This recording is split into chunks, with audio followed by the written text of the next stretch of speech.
What is up, everybody? Welcome back to the TDR Show. We've been taking a break, but we are back diving into the season. Today, we're going a little combined episode here. So if you like Devy or you just like Dynasty or you like them both, we got all of that and more here on this show. We're talking Dynasty tier jumps and Devy tier jumps. So basically, who are some players at each position primed to kind of jump into those tiers, right? Of course, like anything, I go deeper than Jay. He's a softie and he likes the floor here. I go on some deep guys here talking about, but we're going to be covering all kinds of different guys. We're going really deep in terms of some Devy prospects I think you should know about, and then some Dynasty guys that we think can get into that next tier, whatever that tier looks like. So if you're on YouTube, we appreciate it. Hit that like and subscribe button. If you're on the podcast, as always, you guys are our favorite. We appreciate you guys tuning in when we drop an episode every other week.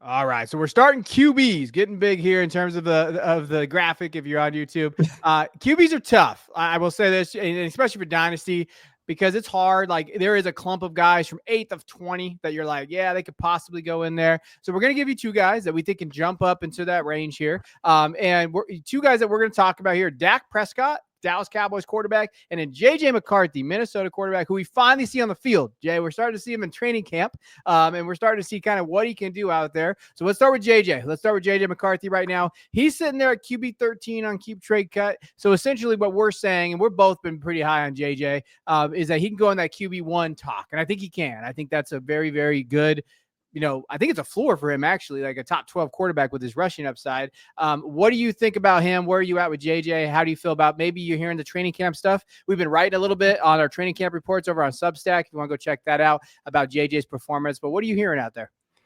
Yeah, so I think the next vault from a quarterback, I think, comes from this group.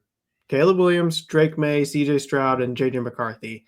Maybe Bryce Young in there too, depending on how this year goes. Yeah. But I think the next jump into that huge tier, that tremendous value tier, comes from somebody in that group. And I'm a really stout believer in Drake May as well, but I really do think the setup here for JJ McCarthy is really, really nice. So going back the last couple of years, so last year in the Minnesota offense, Kevin O'Connell offense, with a lot of these players, the surrounding cast, Sam Darnold was QB8 in expected fantasy points last year.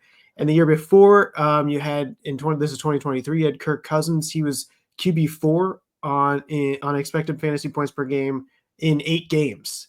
And even his replacement, Josh Dobbs, came in, and he ended up around QB 12, 14-ish on 16, a little bit less than that games from Josh Dobbs. So I think this offense is built for a quarterback to come in and perform in the supporting cast in the offense.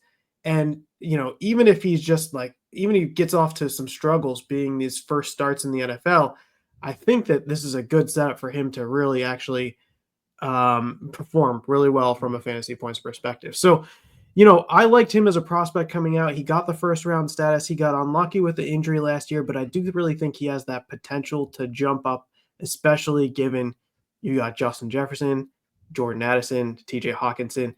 And if you started with last week's reports, apparently there was a little bit of struggling, but there were some good hits, some good connections with Jordan Addison. Now, if you go into this latest week, things are starting to fire up for JJ McCarthy in camp reports, especially that connection with Jordan Addison.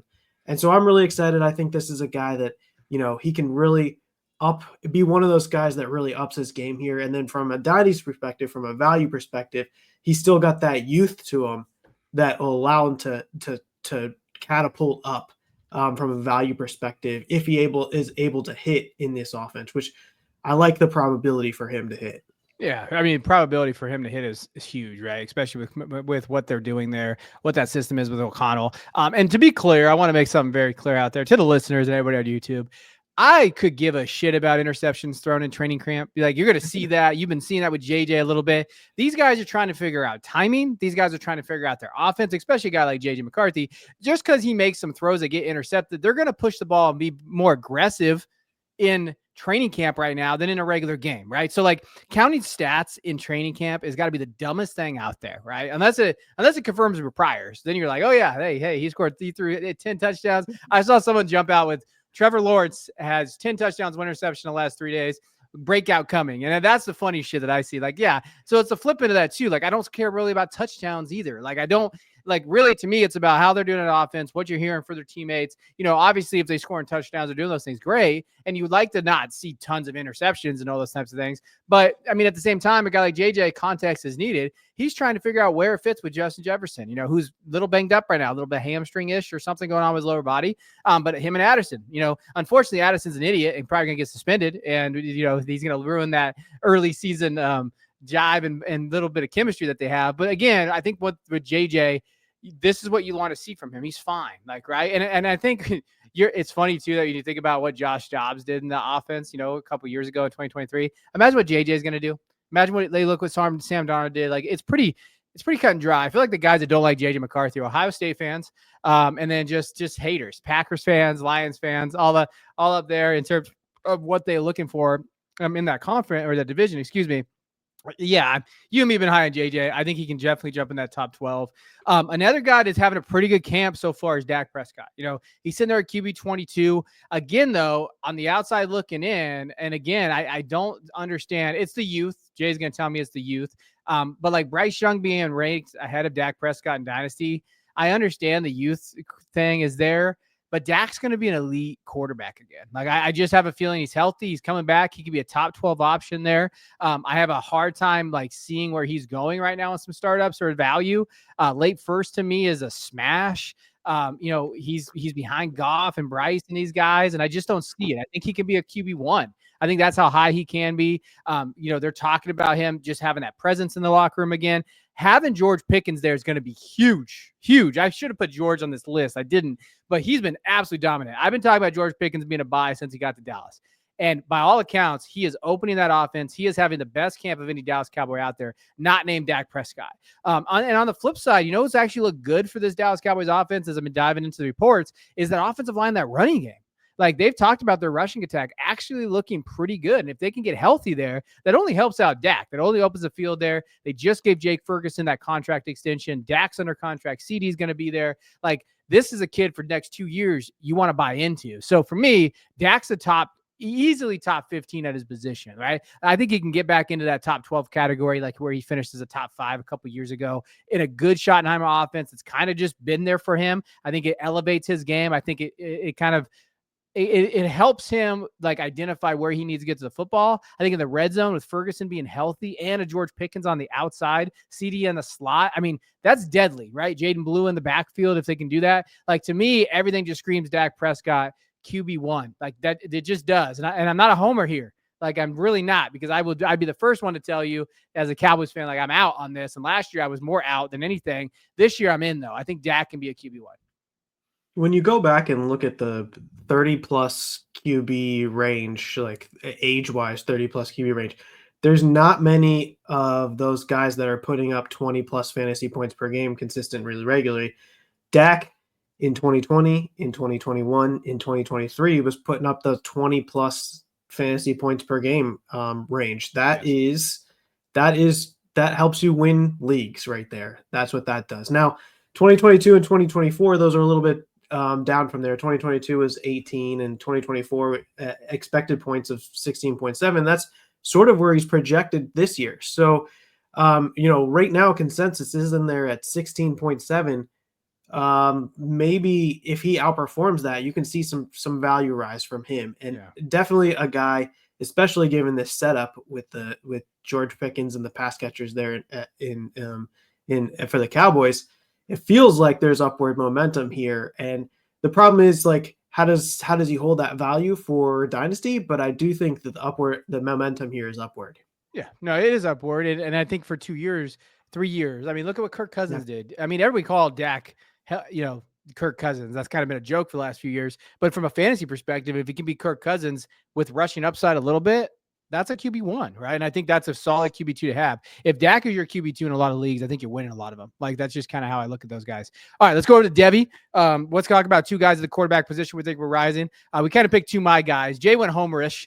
He took Julian Sayin out there, Ohio State quarterback, 6'1"-ish, little smaller guy, 205 pounds. I took Malik Washington, 6'4", 215, a little bit on the skinnier side. He is at Maryland, if you don't know who that is. I'll talk about Malik, then we'll jump over to Julian. First with Malik, at Maryland right now, he's in a QB battle. I just wrote about the QB battle, him and Justin Martin, the former UCLA guy out there. But the thing that you should like about, Malik, when you're talking about blue chip recruiting pedigree, you have that. He's a dual threat playmaker that you should love to watch his tape. Like, he has some of the most fun tape out there in high school. He ran a 4.65 40-yard dash, so not slow, right? He's not a true burner, but he definitely can kind of extend plays, which we like to see there. And you know what? He's not just an athlete. Like, he's a really good quarterback. Really good poise. Played in a very, very tough division in high school. Really top elite talent out there. He quick release. Like, when you're thinking of throwing the football, he does that very well. Actually crushed the Elite 11 finals there. 21-3 record at high school championships. He's got a couple high school championships out there. And to me, he has tools, and I could see him rise very fast if he wins that job. Now, Maryland is a tough school to play at, right? So you're talking Big Ten, you're talking very tough competition out there. But with the transfer portal, if Loxley gets finally fired, I don't know. He probably should out there, Maryland. You could be talking about Malik having a pretty good year and then maybe moving on, right? Finding a QB somewhere else. I mean, think about Penn State. It's not out of question, after Aller leaves, he just jumps over there. There's options out there for Malik Washington to go to too. And so to me, I like his upside. I think he's a very, very cool quarterback. I think he can win that job outright over Justin Martin. If not, he can come in the middle of the late year. We've seen that before, perform really well, kind of jump his value up and jump into those tiers. I think I have him as the highest tier, so it's kind of cheating for me, but I'm pretty big on Malik Washington. I think he can get in that range. Yeah, it's a great take, and somebody you sort of pounding the table on throughout this whole offseason, and you certainly got the physical tools, and I love to get that experience early on, and we'll see how that shapes up. I'm excited to see him play.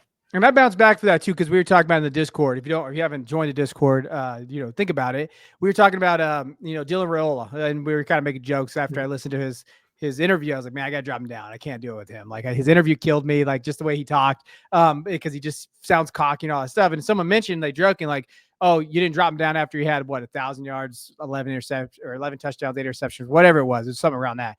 And I said, and I was thinking about this, and I don't think I responded, but I was thinking about it do we knock a guy for playing as a true freshman and looking average, but then maybe possibly going, as opposed to some of these freshmen that don't get out there at all, right? I would much rather Malik get out there. Think of Dante Moore. He didn't look great at UCLA. He got benched, and then he's now the starting quarterback at Oregon, right? So Malik could do that too. Malik could have that, hey, he looks okay. He has upside. He has potential. He's going to find himself on another roster if he transfers or what. Or best case scenario, he stays at Maryland and makes them relevant. If he can build a school up like Maryland, then you're talking about tools and those type of things there. I don't think it's outside the question of him rising up. I think that he has the physical tools that you like there. But definitely, it's always a crapshoot with Devy quarterbacks, right? And thinking of crapshoot, let's talk about Julian Sayin. Spoiler alert, we're writing a college football guide. It'll be dropping next week. Probably next week or probably the end of next week. And I did pick Ohio State under 10.5 wins. So just out there. Oh. So just letting everybody know I am not on the over that, but I did say they're playoff contenders. I didn't say that they're going to fall off the map, but I think they're going 10-2. And part of that reason is Julian Sayin. I know we're talking about him just being good and probably being the starter out there, but I do think it might take him some time to get into rhythm with that offense and kind of looking at all those new pieces there. But what do we think about Julian? Yeah, I might need some editing power over that. No, I'm just kidding. No, if it's for real, Ohio State, they're in a period of transition. You got a lot of turnover, and especially when you have turnover at the quarterback position and the offensive coordinator position, it could be a struggle. And the first test for them is a really tough test against Texas and Arch Manning and Sark. And so that's going to be a really, really tough test. And for all intents and purposes, you really, really hoped coming out of last year that this QB battle would be wrapped up early. And it's not the case. It's still heading all the way up into the season, and probably when we start the season, they'll both probably get some play as well going forward. So this is a tough situation, but I do believe in the talent of Julian Sayin. I do think that when this offense is clicking, I think it could be really special because the pass catchers and how we've seen this offense play in the past, he could have a really shoot up the board type of season if things really do click quickly. So yes, he's got to win the job. He's going up against Lincoln Keenholz and the freshman Tavion St. Clair. So he's got to win it for all of his shortcomings, and I do mean short. He is a little small, but Zayn is a tactician. Ryan Day said this in his recent interview. He said he gets the ball out quickly. He's had a good offense season. He's intelligent. He's competitive. He's got good athleticism, and he's really accurate. And you put all that together, and I think it could really make this offense really churn really well. So you put that together with Jeremiah Smith, Carnell Tate, Brandon Innes, Max Clare, the transfer for Purdue. And then at bat, the next up and coming wide receivers and Mylene Graham and Quincy Porter. I think this could be a really special offense if we get clicking. And the problem is how long does it take to get everything rolling in the right way, especially with a really tough test against Texas to start the season. Yeah, this is a smash. Could rise up in tears, right? I think there's a lot of, I would say 90% chance he's going to go up, just because if he just performs well enough in Ohio State offense, they'll lift him up, right? Like there is that. There is also a scary scenario if you draft Julian Sayin, because you think he could be that, where he just gets destroyed by Texas and then they struggle out of the gate. When you're thinking of like, and I'm not being a dick, Jay, I promise. Like I'm trying to like give the other side of it here. I'm not just a complete hater of Ohio State. But when you think of like their schedule, as I was kind of diving through it, I mean, they got Texas right off the gate. That defensive line is nasty. Colin Simmons might be the best defensive edge rusher in college football as a sophomore. So Ohio State's going to have that. That offensive line is okay, but I think they're 3 out of the 5 are newish. I forget what I wrote about, but like definitely going to be some interchangeable there. And then when you go into it, then they play Grambling State. Of course they play Grambling State. Go to Ohio State, really scheduling up there. But when you kind of go into the Big Ten a little bit, Wisconsin's going to be better. I don't think that's, Minnesota. Yes. But Washington, that's a tough game at Washington. Washington, Damon Williams and everything there, what they have, like they have some legitimate pieces there. Illinois is not just a give me. In that stretch there. Wisconsin's going to be better, like I mentioned. Penn State, that's going to be the game, but I will never pick Penn State against Ohio State because James Franklin can't beat that team. So it is what it is. But UCLA, maybe sneaky with Nico, depending on what Nico looks like there. And in Michigan, right? Like there is a scenario where maybe Sayin just doesn't perform, or it's one of those things where if he gets benched at all, that's where you get worried from just a value perspective. That would be like, oh my gosh, he got benched. Maybe he comes back in. Maybe he looks okay. But now you're talking about it's becoming a Kyle McCord situation, right? That Kyle McCord kind of Devy asset. And that's worst case scenario. Will that happen? I don't think so, because I think Julian Sayin's a dog. Like when I watched Julian Sayin play, he was one of my top-rated Devy quarterbacks last year. Coming in as a freshman doesn't change anything that, he went to Ohio State. And to be honest with you, if you could throw Jeremiah Smith, you've got a pretty maid in the sun there with Jeremiah there. So those are our quarterbacks in terms of who could rise up. Dynasty, it was Dak and JJ. And then on Devy side, Malik Washington and Julian Sayin. Malik Washington, Maryland, and Julian Sayin over at Ohio State. Let's jump into running backs now. So this was tough. I don't know how Jay felt about running backs, especially Dynasty. It is incredibly hard to project running backs to go up in tiers. I'm interested with his pick because I don't know how high this kid could go. So like, I'm interested to see what Jay's argument here is for this guy. But I will say it's very hard because, as I've always mentioned on the show and just in general, it's, hey, what can that guy do for me next, that next game, that next carry? So it's super hard to say, okay, so like the way I looked at it this way for this question for Dynasty is, all right, who could really jump into this season and be like a top 5, top 8 guy? And I stick pretty chalk here. I've been kind of riding this guy all off season. I took Ken Walker from the Seattle Seahawks. Last year was a little banged up, did have more catches and targets on that side, but 573 yards. Missed tackles 461. All accounts, when I did my report, when they were talking about him in terms of what he looks like in camp, This offense, man, is tailor made for this kid. Like you just listen to what the coaches want. He is excited. Like it looks like he's the volume guy. Charbonnet is not going to be the volume guy in that offense. You know, it's really Walker's volume to lose, and that's really what it came back to when I was going through the report. When it was talking about kind of what they're looking to do. Kenny McIntosh just got hurt, but I will tell you what, Jay. When I saw Ken torn ACL on the Kenny McIntosh like breaking news, my butthole puckered a little bit because I thought it was Ken Walker and my portfolio would have been done. I got so many shares of Ken Walker, it scared the hell out of me when I was kind of looking at it. I was like, oh, whoa, Kenny.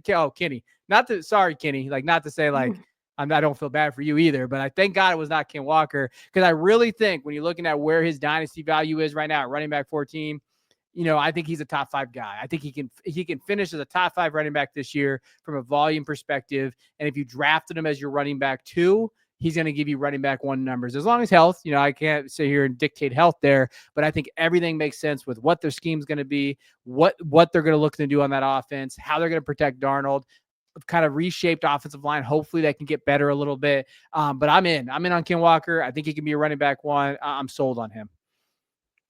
Yeah, and you know, Ken Walker's a buy in the Dynasty Investor a few months back, and I like the potential here. He's got great projected points this season, so I like that call, definitely.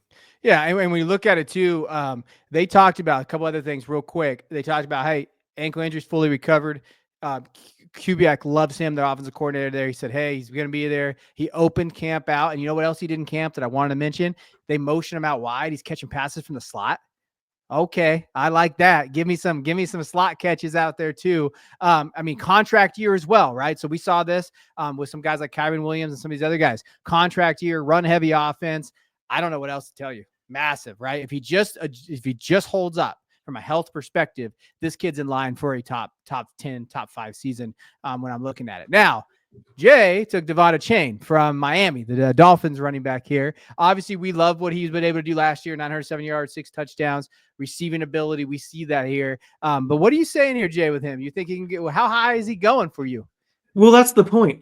You know, throughout this process, I'm trying to find guys that, you know, can have the potential to get into that, like, positional 1 spot. JJ McCarthy, I think he can get I think given the right scenario, he could be one of the highest scoring QBs.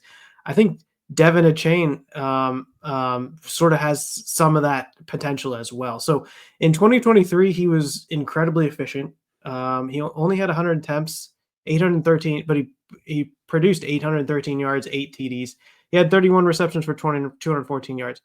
And then in 2024, he gets all the volume, but kind of loses some of that efficiency. So the attempts go up by 100. So he goes from 100 to 200 attempts, but he only achieves 907 yards and then 6 TDs. So six TDs down from 8 TDs and only an extra 100 yards on those extra 100 attempts. Mm-hmm. So obviously, you know, a lot of that efficiency is coming quite a bit down. Now, he did up the game in terms of pass catching. So 78 receptions for 600 yards in receiving. That's quite remarkable for a running back. Now, you know, from 2023 to 2024, everything that you're looking at from efficiency perspective drops. So yards per attempt, yards after contact per attempt, missed tackles forced per attempt, elusive rating, breakaway percentage. Well, that's not great, right? But my point here that I'm trying to make is that if we sort of combine those two, so you get the full season in 2024 where he's getting all the volume, now let's make that volume efficient. We could have a really special season here from him. And yes, he's going at running back 4, but does he have the ability to help you win your league and potentially push Bijan Robinson or Jahmyr Gibbs for that RB1 spot? I think he's the guy that you want to try and take the bet on to do that this year. Now, ESPN has him projected for 18 fantasy points per game. Now, what if and in year 1, year 2, his actual fantasy points per game were at 17.6, so they're not saying anything heroic. But what if you're able to match the volume with the efficiency and just have a really, really great year from that perspective? Now, if you go and look at the camp reports that Christian and Kevin are doing here, that put out the first week here, Devon Achane is looking like the star of the camp. Mm-hmm. Multiple chunk plays, all over the place, and he's catching passes at a very, very high rate. Now, clearly, it'll be Achane and Jalen Wright as the 1-2 here, but I think he can have a significant piece of this workload and get involved from a receiving perspective. I think this could be the guy that is pushing Bajan and Jameer for that RB1 spot by the end of the season. So I do think that if Miami decides to kind of throw underneath and over the middle, those type of things, I think that with John moving on, that could be a chain, right? I think that's part of it. I think the other thing about the camp report, I think him and Jalen Wright are going to split duties, but I don't think it's going to be that split. Like I think Devon is that guy. I think when you're thinking of what they're going to be able to do in that offense and kind of projecting forward, I think when you think of touches and volume, it's just the health, right? Just hey, is he going to be able to live up to the volume in terms of that?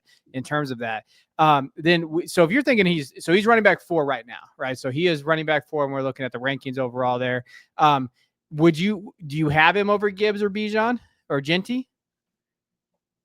Not right now. He's got to prove it, I think. Okay, but if I'm going through here, and I'm thinking like who could put up that huge season? Yeah, I think this is one of those guys that's a little bit down that could put up that big season. I think historically, when we think of guys that have finished as one, CMC, receiving, with production. Saquon Barkley, when he did the receiving too, like we saw that production there. Derrick Henry's the only one that you don't really see the receiving side, but he definitely just has that ultimate volume in terms of touches there. But if you're looking at historically top 5 guys, and I did a thing on this when I used to talk about hero running back a lot, that strategy of drafting one running back in the first 3 rounds and waiting until 8, 9, kind of the alternate 0 running back type version. When you go through the tape, or the numbers, excuse me, I'm so used to saying tape against Jay here. When you go through the numbers and diving into kind of like how people finish top 5 in the last 10 years at the running back position, a lot of it has to have, I think it was 45 receptions or higher. I think when I looked at it,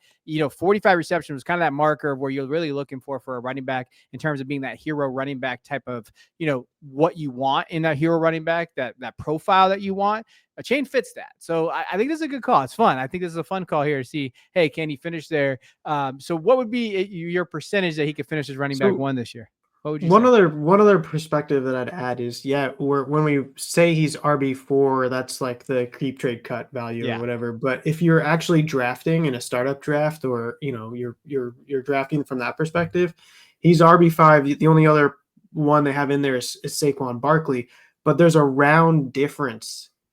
There's a full round difference between Saquon Barkley and Devon Achane when you're doing startup drafts. So there's a whole bunch of running or quarterbacks and wide receivers in there between the two, which you might be able to get some value there from that perspective. But what are the odds that he is an RB1? Right now, I'd put the highest odds on Bajan or Gibbs, and maybe even Barkley to get there. So but he certainly has some percentage. I don't know whether you put it like 10, 12 something % of finishing RB1, but give the higher odds to the guys that have already done it. All right. I love it. Okay, let's go to Devy. Let's look at some Devy running back. All right.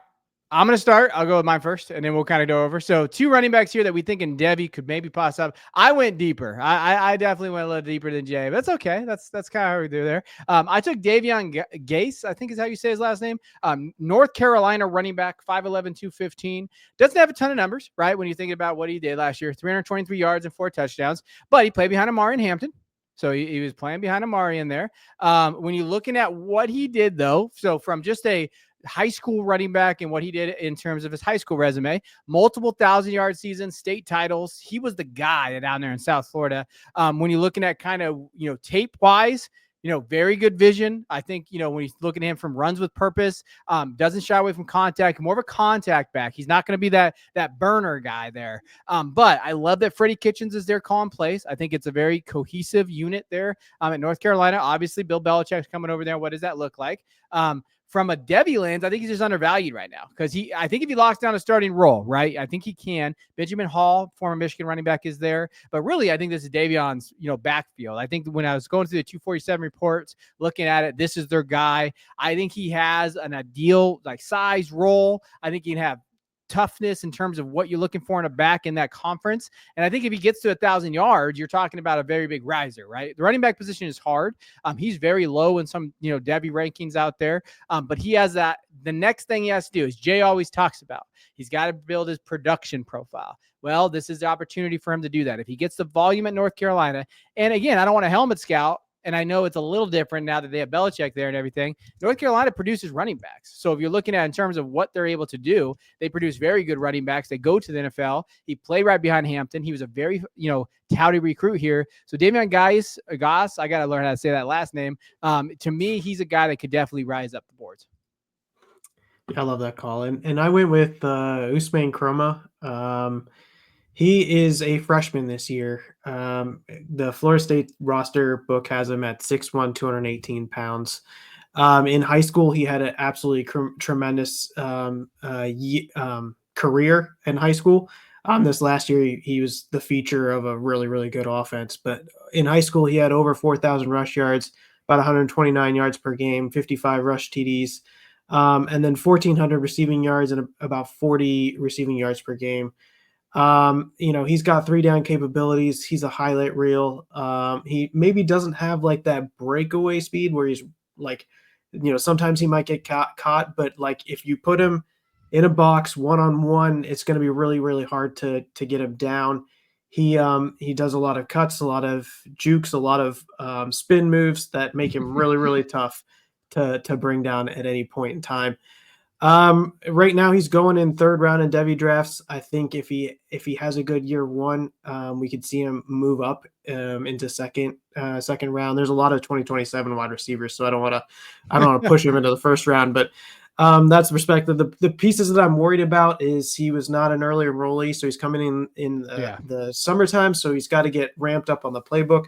But it's a really, really decent running back room there at Florida State. You've got Roydell Williams, Cam Davis, and transfer Gavin Sawchuk in there as well. Cam Davis and Usman Chroma they played in travel football when they were with children. They stayed at each other's houses when they were children. It's a good room. He likes the room, and I think he's really trying to build something there at Florida State. I don't think he's afraid to compete for that starting role, and I think he's probably the best back from an NFL perspective that they have there. So I think for me, it's a matter of time before he gets, starts getting those carries and starts getting that workload. It just, maybe because he got sort of the later start, it doesn't happen right away, right at the start of the season. But I do think that he will rise up by the end of the season, because I think he's got this tremendous, tremendous talent there for Florida State. Yeah, this is not a bad call. I think that I really think Roydell is just going to be a pain in the ass, because they like their veterans, and even though he wasn't great, I mean, he's healthy. They talked about him being a leader. And I'm not totally out on Cam. I'm not totally out on Cam Davis. Like, I know last year wasn't great, but they talked about it in spring. He talked about kind of like he was nervous, played too fast. He tried to get into like just a different mindset in terms of the season going there. And Gus Malzahn being there, which is interesting, because I do think that. And it fits Chroma too, right? 6'1", 220 for Chroma, and Cam as well. Like, Malzahn is a much more physical rushing attack. Like, you're going to see them go downhill. It's really going to fit their system. So I agree. I think him and Cam are going to be very, very good in this offense. I do think that, like you mentioned, though, I think because he wasn't an early enrollee, it's going to set him back a little bit. But this is a kid that flipped from Georgia. Right. On signing day. So he was going to Georgia. He was a top 5 running back in his class there. I think it fits him pretty interesting. But then it would not shock me, though, if Chroma's out there first game against Alabama. Like, it would not shock me. Like, see him go out there playing Alabama. Okay, what do you got out here? And then maybe we'll see something. I remember Nate Frazier did that because ETN got suspended last year at Georgia. What if we see Chroma do that as well? And if you start seeing early touches, yeah, shit, he's going to rise, right? You see those early touches go. And I love how you had to put the caveat, though. Like, not first yet. We got a lot of 2027 class. But when this 2027 wide receivers are gone, we'll have that. But yeah, but I agree. I think that it's hard with freshman running backs too, right? Like, it's really hard because they just disappear. Remember Taylor Tatum? Everybody was talking about Taylor Tatum being the guy, right? And he wasn't injured at all. Now Jay Knott's ahead of him, and now it's kind of like, oh, what is he doing here? And Tatum had probably the same Devy ADP as Chroma does, right? So I think that's part of it when you're looking at kind of his tape. I'm historically down on Chroma. I'll just be honest. Like I don't know why. I just am. For the tape and everything there from my initial kind of ranking of him, I am definitely a bit lower. But if he gets out there early against Alabama, I'll eat crow and say, hey, maybe I was wrong in terms of what I saw from him. I know Jay's a big guy on him, so this is going to be one of our fights. We'll see who wins this fight in our relationship here. All right, let's jump over to wide receivers. Let's dive into that. There's a ton of them. Ton of wide receivers out here when you're talking about these guys. So we're gonna go dynasty and then kind of look at our Devy guys here all across the board. So let's start with dynasty. We picked two guys here that could jump up in tiers, right? So Garrett Wilson, New York Jets wide receiver, sitting there at wide receiver 13 and on keep trade cut. Last year we saw 1,000 yards and 7 touchdowns. We've kind of seen him produce. And then Jay picked Tet McMillan over there at Carolina, the Carolina Panthers. New wide receiver 1 out there for Bryce Young here. So let's start with Tet. Tet is sitting at wide receiver 16, which seems fair. I think that's a pretty fair ranking in terms of dynasty, where he's at there. What do we think he can get in that? You think he can get in that fringe lower end wide receiver 1 category? Yeah, I do think so. And first off, Garrett Wilson's a great pick. He's a buy in my work. He has been for some time. That guy is an expected points monster. We just needed to convert at some point. So I love that pick.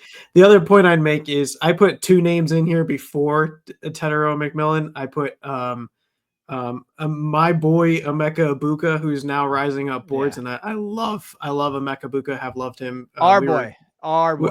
Don't be just saying it's your boy. It's our boy. We were drafting him in early first round last year this time, and people were telling us we were crazy. Yes, they were. I love Emeka Ibuka. And the other person I'd mention is I think Jalen Waddle is an incredible discount right now in terms of buying players that could have a huge rise. I think Waddle has shown and proven that he can put up some great numbers. So, I put Tetero McMillan up here, but I also think there's a lot of value with a lot of different wide receivers here that could have been here. So Tetero is in my opinion, was the best wide receiver coming out last year. I think he's a premium tier prospect. I think the fact that he was drafted highly and in a situation where you have this new offense with Dave Canales, and then an improving QB with Bryce Young, who maybe didn't start off that great, but last year there were signs of him improving quite a bit. And I think Tetero McMillan comes in, walks in the door, and has the best pass catcher on that team, and he'll just command a great size of the market share. And I don't want to say this like the same prospect or anything, but call it liked, but like sort of how we saw Malik Neighbors come into a room and sort of dominate the entire share of an offense. Even though the offense wasn't that great and the quarterback wasn't that great, he was able to skyrocket up in value because he could dominate the share and produce in the field. And I think, now call it the light version of that, but I think Tetero McMillan can come into the Carolina offense and do something similar to that from that perspective. So can he jump from wide receiver 16 into that wide receiver 1 territory? Yeah, I think that's very, very plausible given the situation. Now, from a camp news perspective, I think everybody's sort of watching him, and guess what? He's making highlight reel catches in camp already. He's making these acrobatic catches, and I think he's like we said in this report, I think he's gaining the early trust of Bryce Young. So I think this is a situation where everything's kind of going in the right direction for him. If this Canales offense takes off, Bryce Young continues his development, and Tetero McMillan can be that number 1 outlet for him and command a market share, I think the push is upwards here. And yes, I'd love to put Emeka Ibuka, I'd love to put some of these guys, but Tetero has the chance to own a room here in Carolina. And so from that perspective, I really like the opportunity he has here to rise up. Yeah, I mean, you're talking to the choir here. I think he was like, he got hated on in the pre-draft process a ton. And then he got a top 10 spot that you like in terms of his draft capital and a wide receiver one immediately. Like, can you imagine like how many guys we just say, God, I wish they were wide receiver ones? Like, imagine how high Emeka Ibuka would be going in drafts if he got drafted by the Panthers, right? Like, I think you're like, oh yeah, wide receiver one. I think it's a little bit of like the ADOT stuff. I think it's a little bit of like the metric stuff that some people didn't like. I know there's some companies out there pushing like the narrative of not having drafted Tet and being concerned about him. So I think you're seeing that. But I mean, from not a player comp, not a player comp, because I always kind of comped him to like skinnier Mike Evans, excuse me. But like a dynasty comp, it's Drake London, but he has a better quarterback than Drake London. So like we saw Drake London slow up because he was getting Ritter thrown in the ball. Then we had Kirk Cousins. We had this stuff. If Bryce can just get him the football, he'll be low end wide receiver one, just like Drake is, just a little faster, right? And I think you're comfortable with that in terms of what he is from a dynasty value. I think the argument could be had in this, and this is an argument for next year. I don't know why I'm bringing it up, but if he does end up coming in that wide receiver one territory in terms of like, let's say 12 or 11, are you comfortable with him being your wide receiver one on your dynasty team? I think that is like the fun argument that we'll have to talk about. But I think we're going to get there with him. Like I have a hard time seeing him not, being their one, have that chemistry out there, getting targets. I mean, Dave Canale's offense, that's what you want. Like he's going to feed him these guys. Think about what he did at Tampa Bay. Right? I think people forget that. Like that's what he's building there. But I'm interested to hear your take on this just real quick.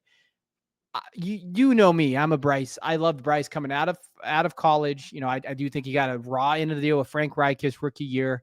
But I find myself to be a little bit more tepid on Bryce coming into this year than some. I think some are really building him up after kind of how he finished last year.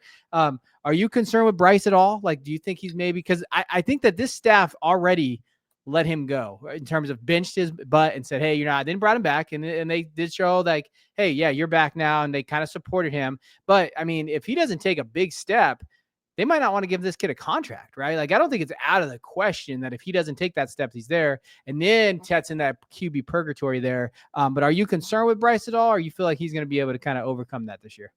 No, so there's always doubts, right? Because it didn't start off that great, but I think that like he has pretty good odds to keep showing improvement here. And that's what with quarterbacks, it's about, having that confidence and showing that consistency.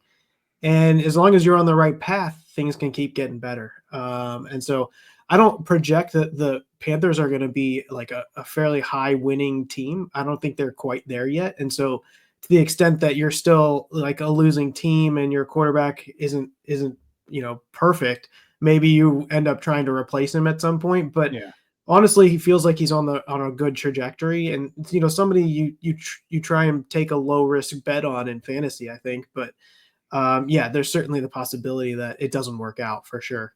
But confidence, trajectory seem to be going a little bit in his favor, and I wouldn't be boosting him up above other guys.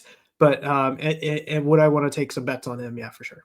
Okay. I just want to ask. I think I'm a little bit more tepid, but I do think he'll be fine, right? I just think I think he'll be enough relevant for Tet to move up. All right, let's go to Garrett Wilson fast. I've been buying Garrett Wilson all offseason. I just love Ohio State wide receivers. You hear me say that, Jay? See, I just love JSN, Garrett, Emeka, Marvin. Like those are my guys out here. And to me, Garrett Wilson, I know his situation isn't great, but he just got a deal, right? So he locked in that contract. We love that second contract there. Jets offense is going to be okay with Justin Fields. I think that what he did with DJ Moore in 2023 rings volumes for what he can do for Garrett Wilson. Obviously they played together, and talk about the Ohio State days.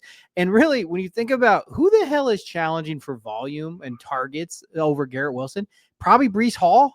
Is that it? I mean, look at Josh Reynolds, Tyler Johnson, rookies. I mean, people like Aaron Smith, but come on. I mean, this is Garrett Wilson. And I think when Christian did his projections, when we're looking at the projections here for the Devy WR, I think he had him like at 37% or something target share, which is crazy. I don't think he's going to get that high. But like if he gets into 32%, I mean, he's going to score fantasy points, right? And I think that he can bounce right back into being a top 12 guy. And I think he's a rock solid wide receiver too, like rock solid guy with wide receiver one upside and still talented. I think he's 24, almost maybe just turned 25. Jay's the age guy. I don't know. He's around there, but he can play. Like I think when you're looking at what happened to his passing volume the last year with Aaron Rodgers, with Devontae coming over, I still believe he can just be that guy. He's top 4 in total targets over the last 3 seasons. he's right there with sub quarterback play. And if you give him anything with Justin Fields there, I think you can buy into it. I do like this staff. I do like this offense. So I think Garrett Wilson can definitely jump up in that tier. Yeah, I completely agree there. And he's 25, he just turned 25. But Yeah. the key for me here is the fundamentals all align really well for Garrett Wilson. So like you mentioned, target share, some other things. That's perfect. I think it's just about getting the good QB play to convert the expected points into actual points. And then I think his value just rises because he's really underperformed what normally would happen in his situations. So last year, his expected points were 16.2. His actual points were 14.9. That's a 1.3. In 2023, there's a 3.8 point difference between expected and actual. It's just one of those situations where, if he can start converting with some good QB play, maybe a better offense this year, it's going to be a big rise in actual points per game for him. And that'll feed and deliver maybe a rise in value for him. I believe in the talent, right? Like I believe in the talent, and I truly think he is not getting valued where his talent and where his ceiling can be. And I'm okay buying for this kid's ceiling. That's where I'm at with Garrett Wilson. All right, let's go to Devy. Let's talk about some wide receivers over on that side. Two guys I'm interested to talk about. I made sure I picked one we haven't talked about. Jay went for the floor guy that he always picks. But I took Emmett Mosley, wide receiver out of Texas, transfer from Stanford. He's over there, 6'2", 190. Last year, receiving grade 72.7. Yards per out run wasn't great, 1.78. But if you watch that Stanford offense, you probably know why. ADOT 9.1, 525 yards and 6 touchdowns. Was banged up, but did better down the stretch. Like last year, he did better down the stretch in terms of that. When you're looking at Mosley, the thing I write about with Mosley when I talked about him, I actually talked about him recently when you're looking at like what he did. He led last year, all ACC freshman, 48 catches, for the yards, the 6 touchdowns. Had a huge breakout game against Louisville last year, 13 catches, 168 yards and 3 touchdowns. And you know what? You know who was better? He was better than Alec Manor.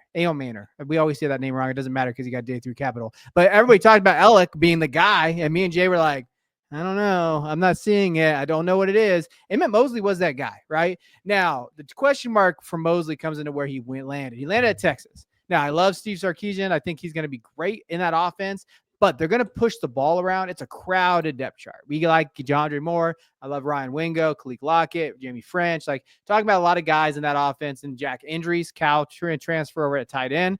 So, okay, what's that going to look like? But I do think one thing from Texas standpoint, Mosley could be a guy that we're just not talking about. We should be. Maybe he's going to be their wide receiver too. Maybe he can consistently kind of develop in that system because he fits a lot of things that Texas offense likes. Route running, hands, football IQ. He can just get open. And I think the Arch is going to lean on that. I actually am starting to think that Mosley should be the X factor that we're talking about in that Texas offense. And I know a couple guys, Josh Chevalier from Fantasy Points. He's one of my closer friends, CFF guys on Twitter. He really dives into Mosley, talks about Mosley a lot. He's one of those guys that's really high on him, and he's smart. So I like just piggybacking off of smart people, and he's out there in Austin. Like he knows this team as well. He's talked about Mosley kind of being that guy. I think his stock could rise. Like if he becomes Texas's wide receiver 2, if he becomes that guy that can really kind of give Arch that consistent, target. Look at what Golden did. Jordan Whittington, I always called the glue guy. If he becomes that glue guy in this offense, he's going to rise. And I think that you're looking at a program that can develop wide receivers too. Just think of what he did at Stanford. He could be elite at Texas. So that's one of those things I'm looking at. This is a kid I'm really, really expecting probably to take that next tier. This is a great call. And, if you look at Mosley's numbers from a market share perspective, so reception yards per team, pass attempt, or weighted dominator, he's well above the line for year 1. So that's exactly what you'd want to see. And so I think this is a really good call. It matches with the data as well. And then you get into a really good Texas situation for himself, and you could see him kind of move up quite a bit. So really like that call on Mosley. All right, let's go to yours. Nick Marsh, Michigan State wide receiver, last year, up and down season for him, but definitely has talent. Yeah, so, this is a loaded 2027 wide receiver class. You got Jeremiah Smith, Ryan Williams, Cam Coleman, TJ Moore, Bryant Wesco, and then Ryan Wingo there at Texas as well.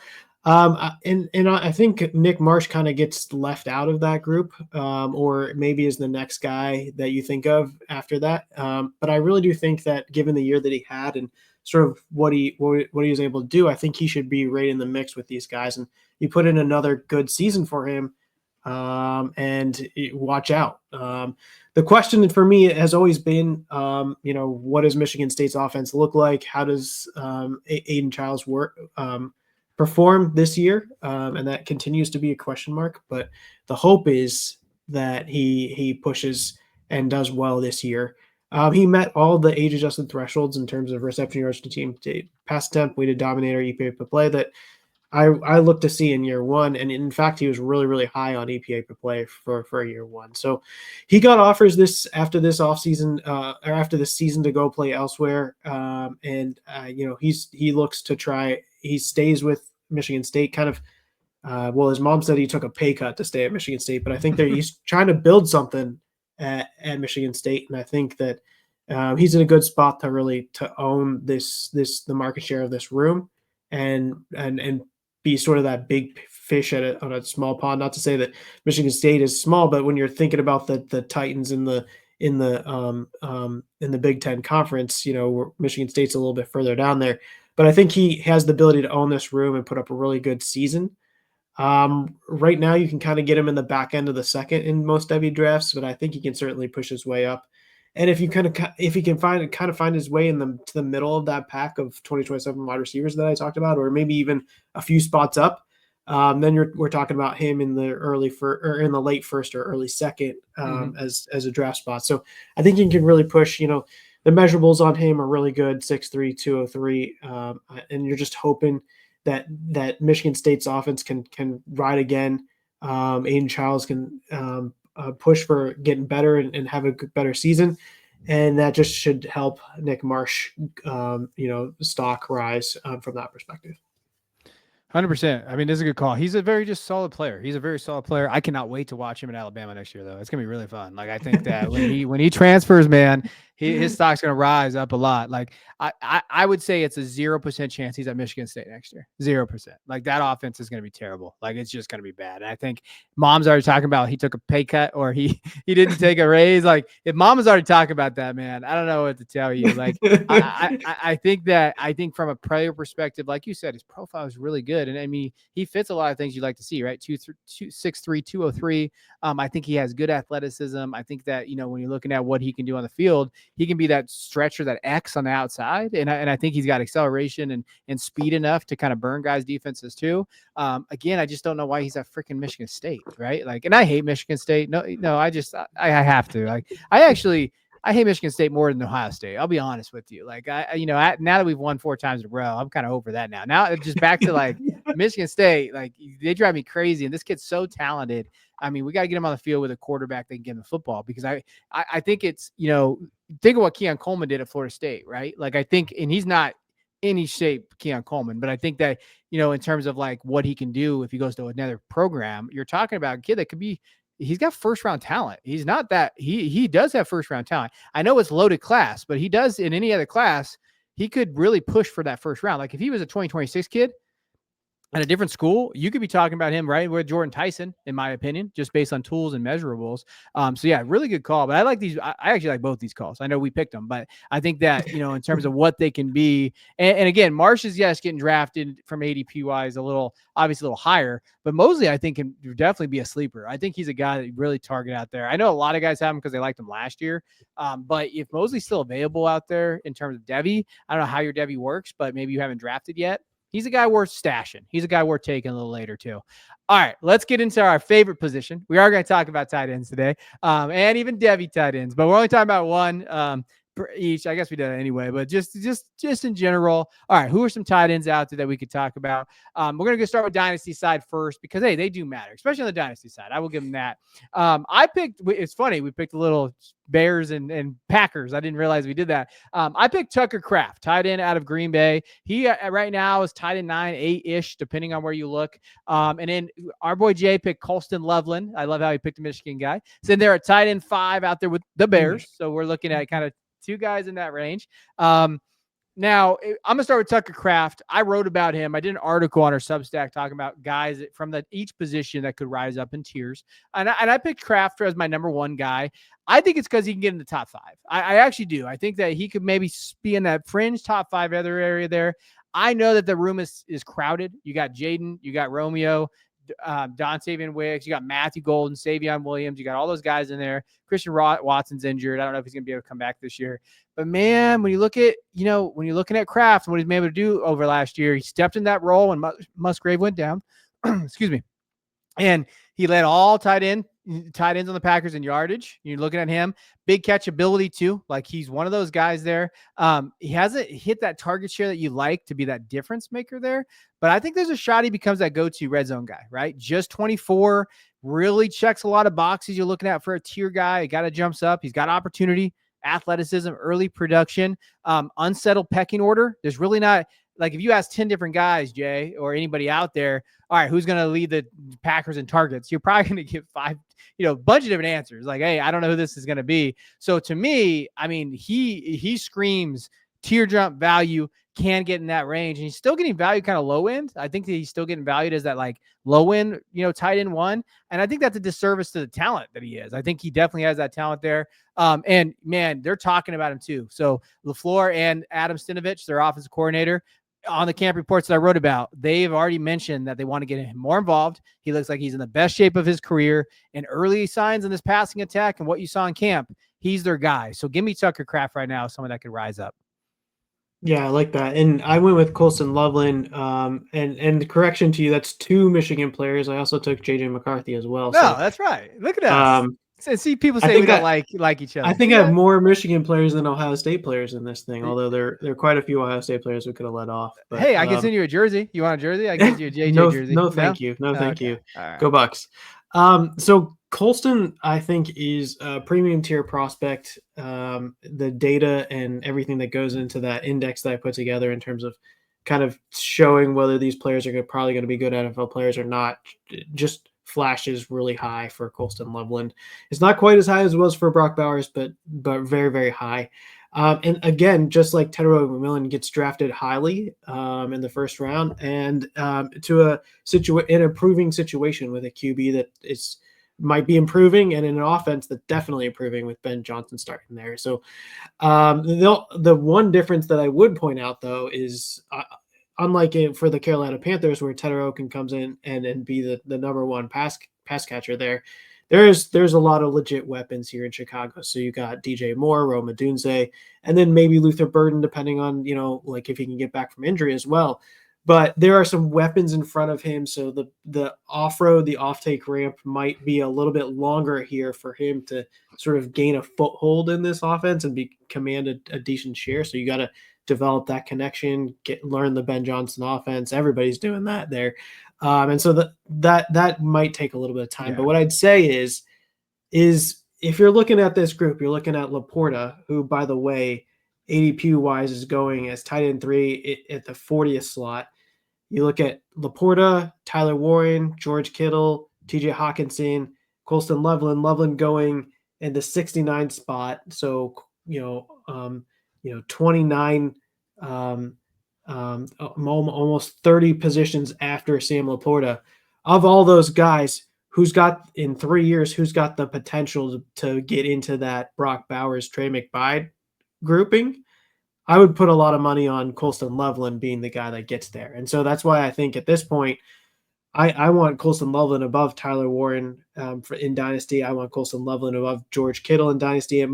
You might lose out on some points there, but I think Colston Loveland's going to be that guy that gets into that tier 1 with the Brock Bowers, with the Trey McBrides from that perspective. So yes, it might be a little bit of a slow start, but I think Loveland's got the best shot at that spot.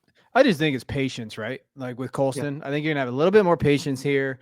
But more being gone possibly after this year. Luther hamstring, not there. Like Loveland could be there. I mean, Loveland's coming off the injury too, the surgery, and it seems like he's okay.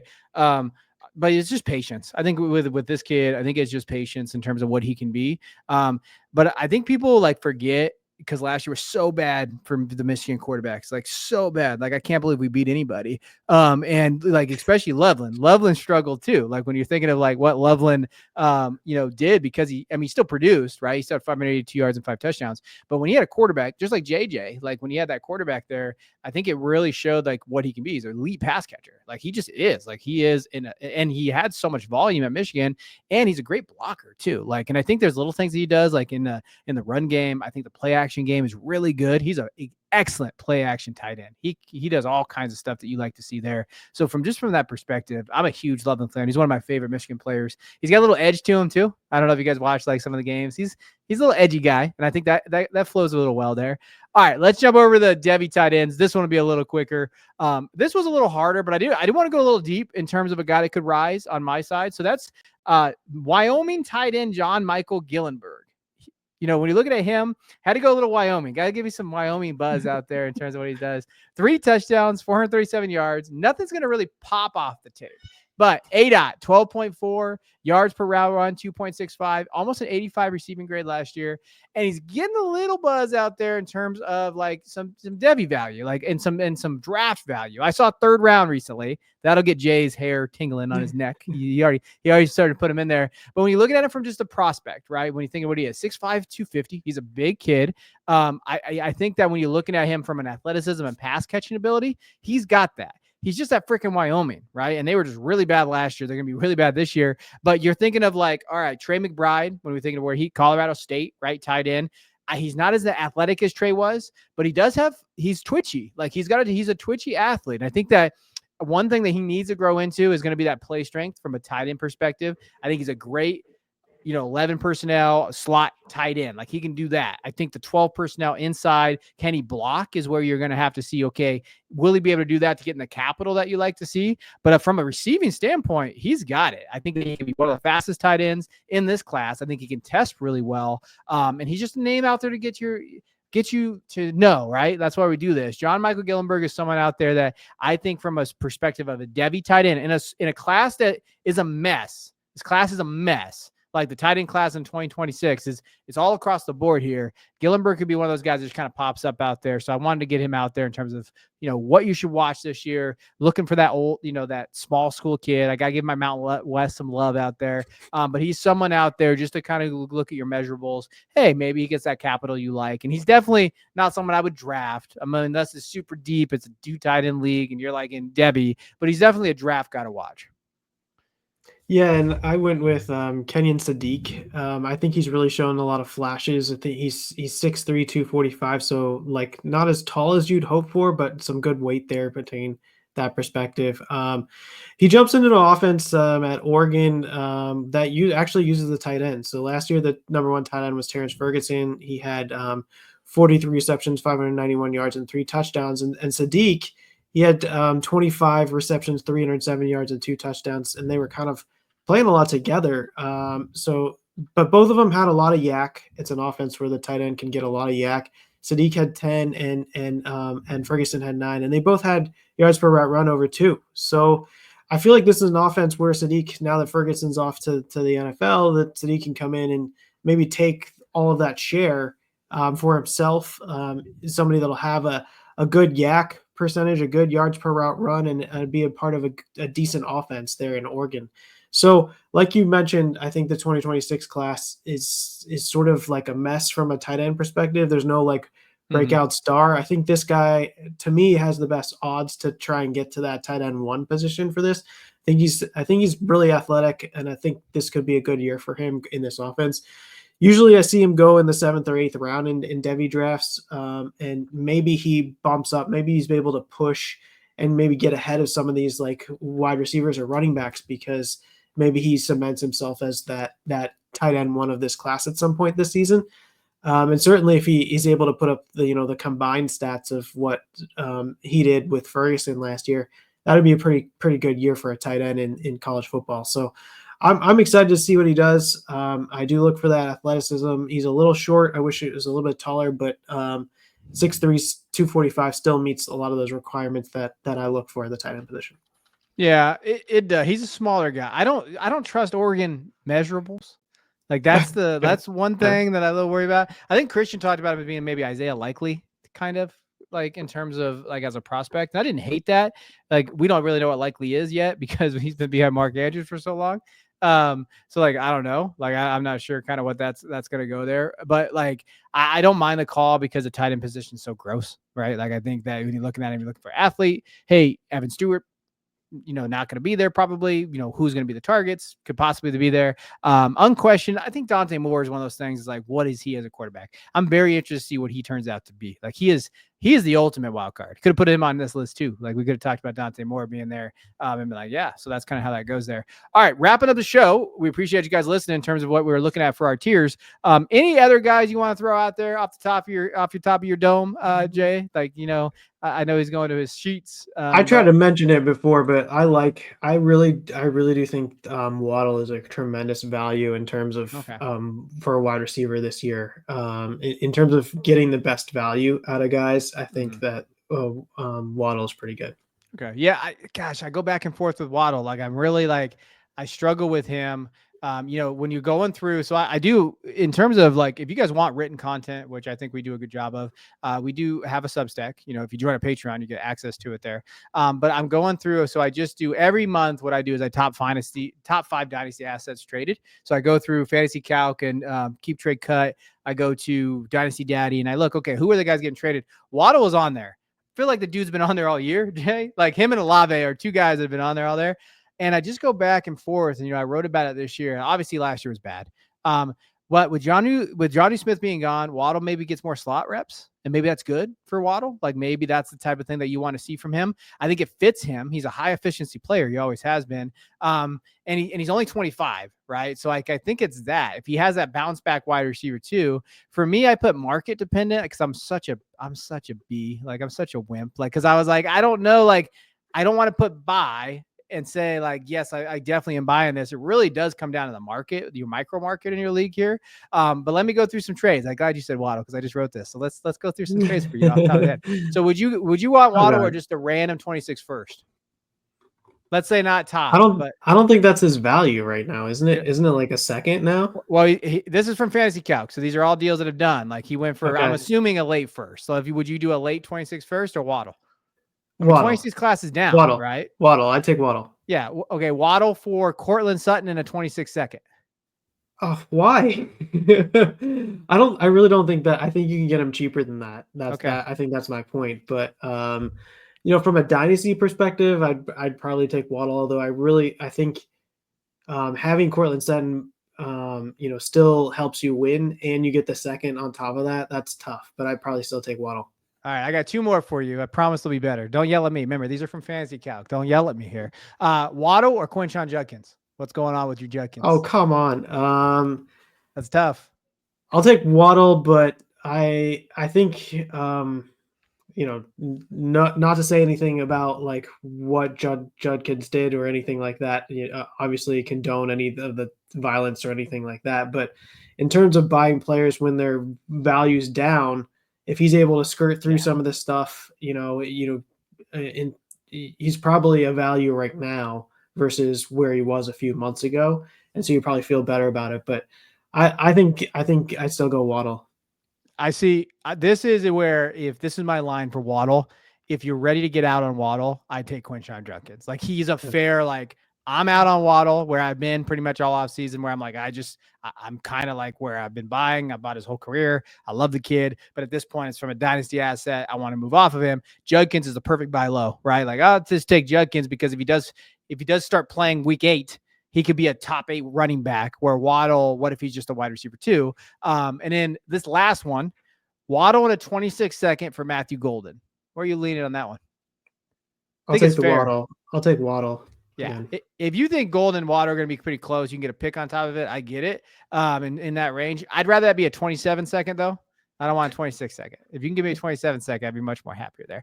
All right. I'm glad we kind of deviated there. Waddle could be one in terms of what you're talking about. I'll talk about one more guy, and it's not necessarily a tier jump guy, but a guy that I'm pretty high on in terms of being a very solid contender piece for 2 years. Calvin Ridley. I don't think anybody's talking about him. I know Cam Ward, he looks good. I think in camp, he's looked good so far. He's went for 1,000 yards last year, despite having one of the worst quarterback play in the league. He's averaged, 15.9 yards per catch. That's pretty good. I think that he could be the big play guy. I think he's going to have over 100 targets this year. He's 30, so he's valued as a 30-year-old, and you love that because he's cheap. And he's going for seconds. If you're looking for a contender, if you're on a contender, you need a wide receiver. There's worse, players than Calvin Ridley out there. He went straight up for Xavier Leggett in a league. Shit, give me Calvin Ridley, guys. What are we doing with Leggett? I don't know what we're still doing with that. So to me, those are the guys that I'd be looking at there. So we appreciate you guys tuning in here to our tier jump video. I hope you guys enjoyed it. If you listen on the podcast, thank you guys so much. We will be back. We're going to go one final Devy mock. We did a giant 10-round Devy mock over in our Discord. So we'll be talking about it on this next episode. But be sure to jump in. We are raising our prices on our Patreon at the end of this month. If you join now, you will lock in that price forever. Grandfathered in for the rest of time. So maybe go check that out. Finding the link below so you can see what that looks like. We appreciate you guys. So we'll check you guys next week. Go Wolverines. Go Bucks.